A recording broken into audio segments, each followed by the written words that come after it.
Ashley McKelvey with CTandRina Digitals. I'm going to show you how to create a PDF file in Photoshop using your files that you created for the Newborn Welcome Guide.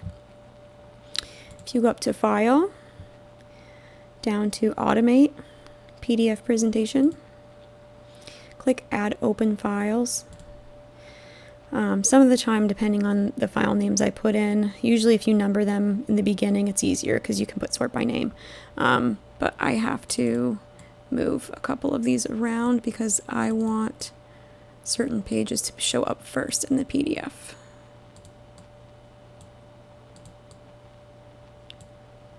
Okay, that looks good. Go ahead and click Save. Make sure this is multi-page document is clicked. This is all the settings. I don't really ever touch any of this stuff. Save. Navigate to the folder you want to save it. I already saved it once, so I'm going to resave it with a Safari Guide PDF, but you can do whatever you want. Click Save. Replace, yes. Go down to Security. Click this second box here, and all this is going to do is it restricts printing and editing and other stuff that people would like try to take it from your website and just tweak it. Click Save PDF. It's going to have you re-enter the password to confirm.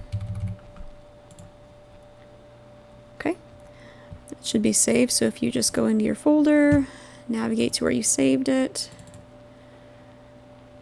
open it up, and there it is.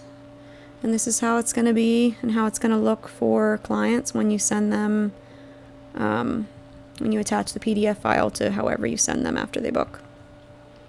That's it.